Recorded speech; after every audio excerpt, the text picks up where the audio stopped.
Hello দর্শক বন্ধুরা, তোমাদের সকলকে স্বাগত জানাই। আর তোমরা যদি আমাদের চ্যানেলে নতুন হও তাহলে প্লিজ চ্যানেলটি সাবস্ক্রাইব করিও, আর ভিডিওটি ভালো লাগলে একটি লাইক করে দিও। তো বন্ধুরা, এমনই সব মজার মজার গল্প পেতে আমাদের এই ছোট্ট চ্যানেলের পাশে থাকতে ভুলো না কিন্তু। এক দেশে এক রাজা ছিল, খুবই কঠোর প্রকৃতির। তার রাজকার্য পরিচালনার জন্য নিয়োজিত ছিল অগণিত রাজকর্মচারী। এতগুলো কর্মচারীর ভিতর তার কোনো কর্মচারী যদি তার রাজকার্য করতে গিয়ে কোনো ভুল করত, তাহলে তিনি তাদের কঠিনতম শাস্তি দিতেন। তার কাছে ভুলের কোনো ক্ষমা নেই। রাজার এক বিশ্বস্ত কর্মচারী প্রায় 10 বছর ধরে তার রাজকর্ম পালনের জন্য নিয়োজিত ছিল। একদা তার এই বিশ্বস্ত কর্মচারী তার আদেশ পালনে ভুল করে বসলো। কর্মচারী তার ভুলের জন্য রাজার কাছে খুবই আকুতি করলো, কিন্তু রাজার কাছে তো ভুলের কোনো ক্ষমা নেই। ফলস্বরূপ রাজা তার দেহকে কুকুর দিয়ে ভক্ষণ করানোর জন্য প্রহরীদেরকে আদেশ করলো। কর্মচারীকে হত্যা করার জন্য সমস্ত প্রস্তুতি সম্পন্ন করা হলো। কর্মচারী যখন দেখলো যে তার আর কোনো রক্ষা নেই, তখন সে রাজার কাছে শুধু তার একটি ইচ্ছা পূরণ করার জন্য ফরিয়াদ জানালো। ফরিয়াদটি হলো যে, হুজুর, আমাকে মাত্র 10টা দিন সময় দিন হুজুর। আমি এই 10টা দিন আপনার কুকুরগুলোকে মনের মতো পেট পুরে খাওয়াবো হুজুর। আমাকে এই 10টা দিন সময় দিন, দয়া করুন হুজুর, দয়া করুন আমার উপর।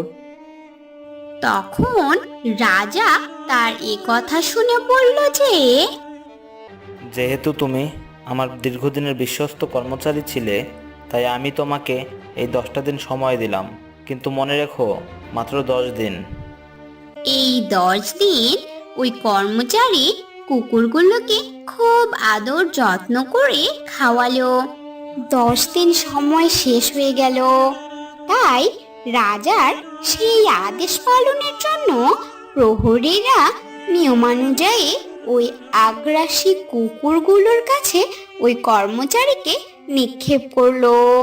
কিন্তু দেখলেন কুকুরগুলো দৌড়ে এসে কর্মচারীর হাত পা চাটা শুরু করলো। এই অবস্থা দেখে তো রাজা হতবাক, মাথা গরম। এ কি ব্যাপার, কি হলো কুকুরগুলোর? প্রহরীরা শত চেষ্টা করেও কুকুরগুলোকে রাগাতে ব্যর্থ হন। কিছুক্ষণ পর ওই কর্মচারী উঠে দাঁড়িয়ে রাজাকে বলল যে, হুজুর, 10 বছর আমি আপনার সেবা করলাম, তার বিনিময়ে কি পেলাম? আমি কিছুই পেলাম না। মাত্র একদিনের একটা ভুলের প্রতিদান পেলাম, মৃত্যুদণ্ড। আপনার কাছে আমার কোনোই মূল্য নেই। কিন্তু দেখেন, মাত্র 10 দিনের সেবাতে কুকুরগুলো আমাকে কিভাবে সম্মান দিচ্ছে, কিভাবে প্রতিদান দিচ্ছে। আমার সাথে কুকুরগুলো কোনো বিশ্বাসঘাতকতা করেনি।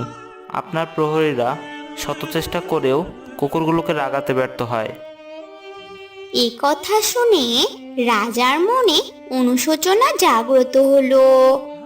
সে মনে মনে ভাবলো, মাত্র 10 দিন সেবা পেয়েই কুকুরগুলো তার মালিককে কত সম্মান দিচ্ছে, তার সাথে কোনো বিশ্বাসঘাতকতা করেনি।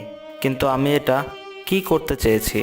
যে কর্মচারী প্রায় 10 বছর আমার হুকুম তামিল করত, সেবা যত্ন করত, তাকেই আমি...